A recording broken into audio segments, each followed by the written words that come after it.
необходимото разясняване на процедурата за гласуване. До 9 август са сроковете за адресна регистрация. Граждани, които имат в паспортите си нова адресна регистрация след датата 9 август, ще трябва да гласуват в избирателните секции, където е предишната им адресна регистрация. Крайният срок за справки в избирателните списъци и евентуални поправки в тях е 21 октомври. В две кабини ще протече гласуването. В едната ще бъдат разпределени бюлетините за кмет, а в другата бюлетините за общински съветници. В момента в Българското сдружение за честни избори и граждански права работят 65 доброволци на територията на община Видин, Чупрене, Брегово, Белоградчик, Ново село и Димово. Доброволци продължават да се набират. Единственото изискване е кандидатите да не гласуват в политически партии. Телефонът на Българското сдружение за честни избори и граждански права във Видин, на който гражданите могат да се обаждат за нередности, да задават въпроси относно процедурата по гласуването, е 2 57 34.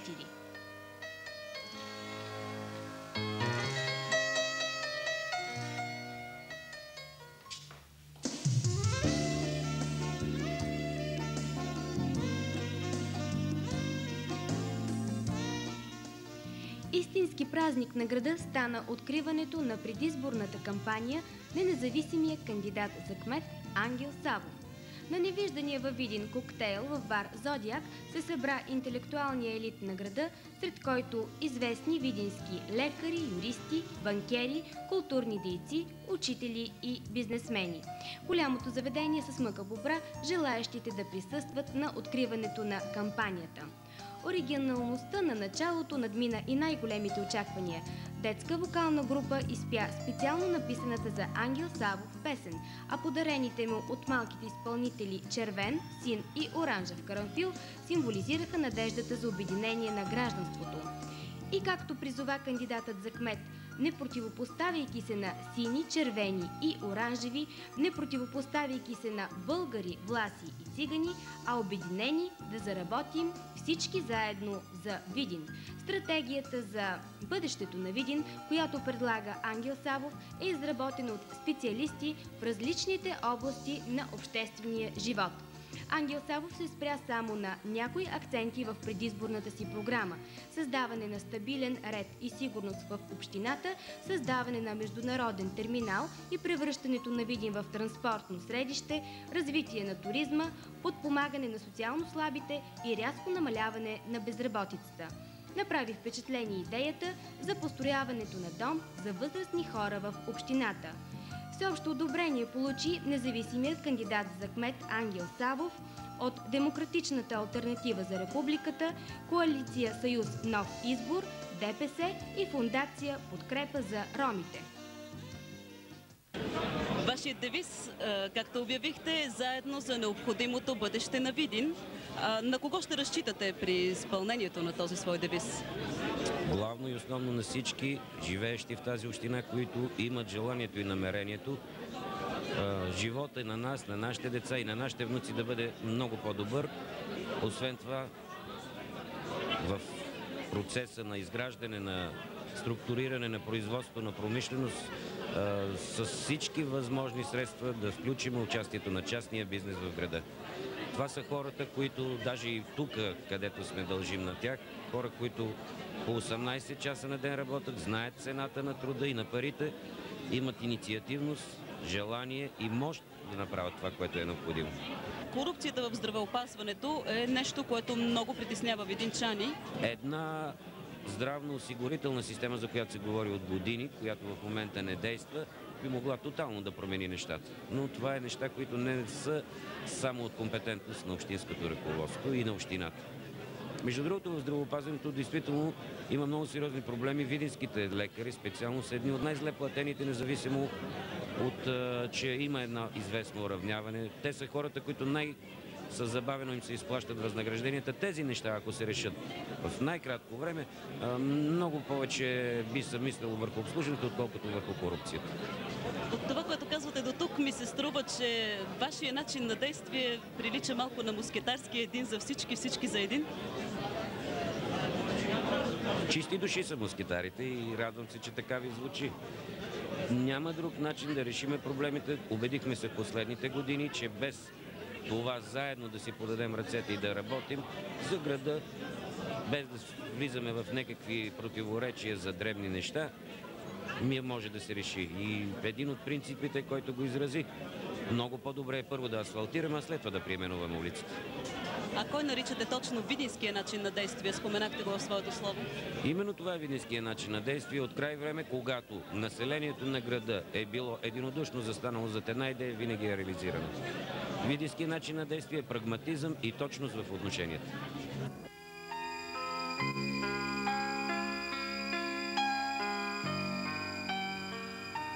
Вчера вечер в Видин официално бе открита предизборната кампания за местна власт и самоуправление на Българска социалистическа партия, Български земеделски народен съюз Александър Стамболийски и политически клуб Екогласност с проведената среща-концерт в драматичен театър Владимир Трендафилов.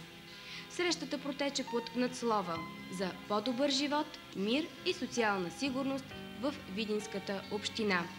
Като симпатизантите сърдечно приветстваха депутатите от Народното събрание Никола Койчев, Добромир Тодоров, Емилия Томова, госта от италианската компартия Маурицио Ферари, представителят на БЗНС Александър Стамболийски Орлин Василев, председателят на Българската социалистическа младеж Пламен Петков, кандидати за кметове и общински съветници.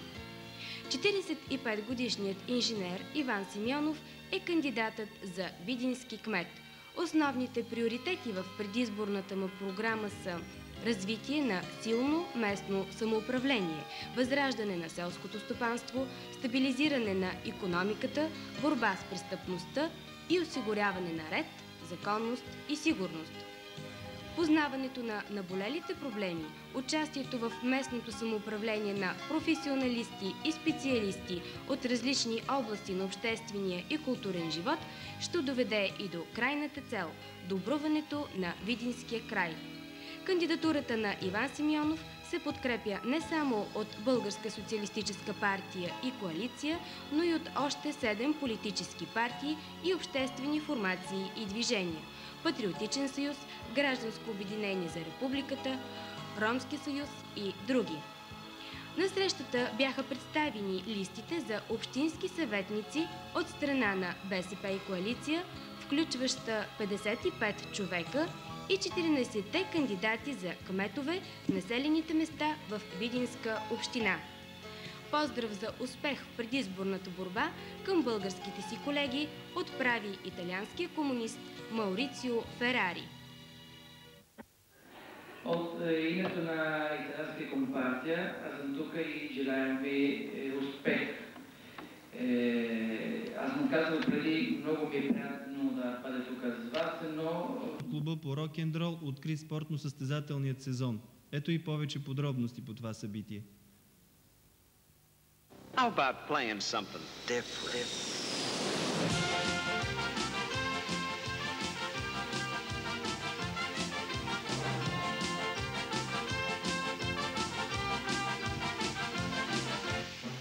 С весел купон клубът по акробатичен рок 5 откри спортно-състезателния сезон. На тържеството присъстваха състезатели, бизнесмени и ръководители на клуба. От тази година Rock 5 е юридически регистриран като самостоятелен клуб. Празника бе открит от председателя на новосформирания клуб Зоя Младенова. Скъпи колеги и приятели, уважаеми гости, приятен повод ни е събрал днес тук. Поводът е, че откриваме новия творчески сезон на клуба по акробатичен рок-н-рол 5. Нашият клуб е само на 2 години, но за този кратък период ние имаме много успехи и най-важното, успяхме да спечелим много приятели и съмишленици.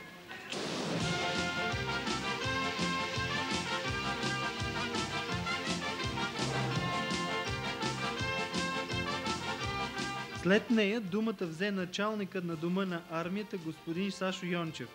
Той пожела успех на състезателите в този зрелищен спорт и обяви, че Дома на армията предоставя на състезателите по акробатичен рок безплатно салона за тренировки. Господин Йончев връчи и новите членски карти на председателят Зоя Младенова и треньора Петър Христов. Ето какво сподели той пред нас. Rock 5 от този сезон ще бъдат приютени при вас.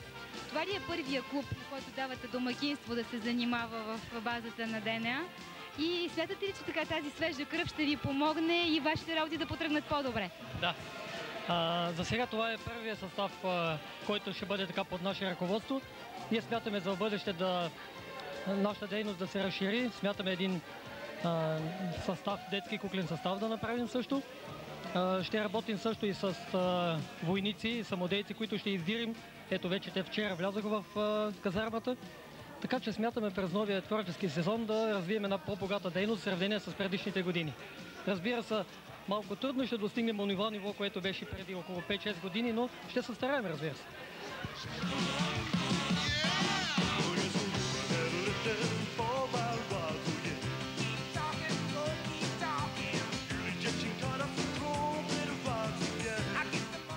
Треньорът на отбора Петър Христов има амбицията за този сезон да оформи не само състезателни двойки, но и да подготви участници в състезанията за формации. Желанието му е не само да повторят миналогодишния успех, второ място на състезанията във Варна, но и да спечелят призовото първо място. Освен това, той се надява Видин да стане и домакин на един турнир по акробатичен рок.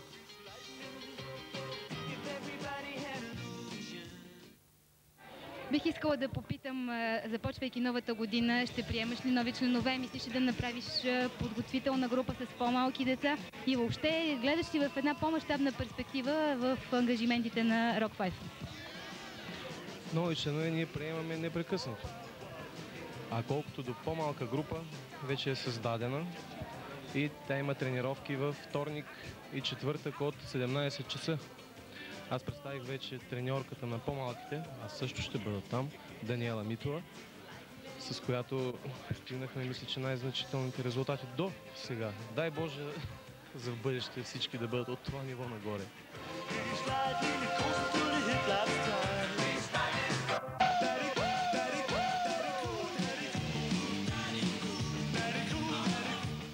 Заедно разрязаха тортата Петър Христов и Зоя Младенова, за да могат пак заедно да изведат клуба на челно място в състезанията. Гости на тържеството бяха и състезателите от Ловеч, от акробатична формация Смайли, дошли специално за празника на своите колеги. Ето и тяхното първо изпълнение.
хубави думи и пожелания се обърна техният ръководител към колегите си от Видин.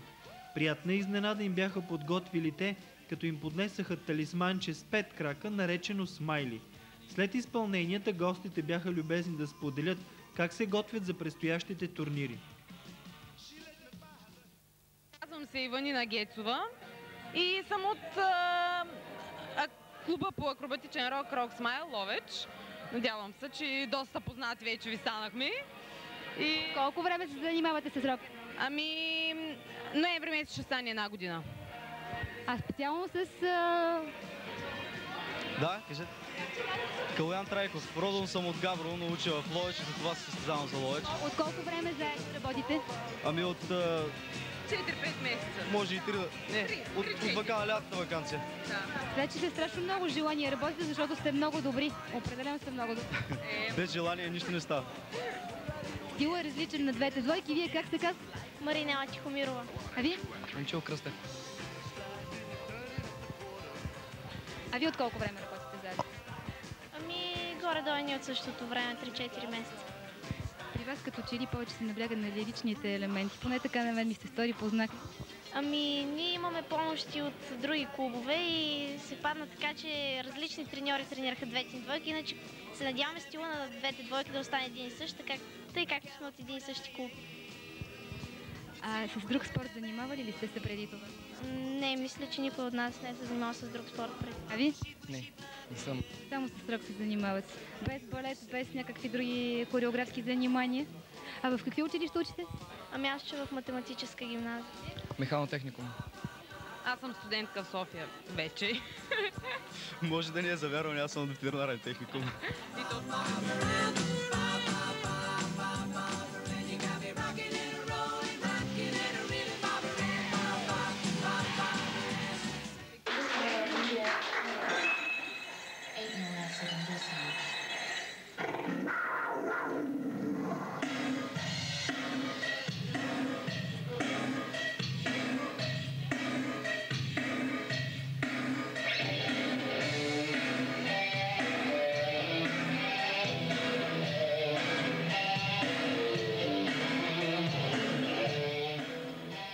На зрелищния танц на гостите, нашите отговориха с едно изпълнение на балетна формация Руше, което гледате в момента.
How about playing something different?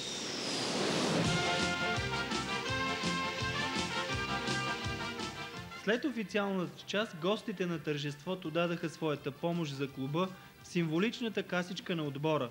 Тържеството продължи с танци, само че те не бяха в стил рок-н-рол.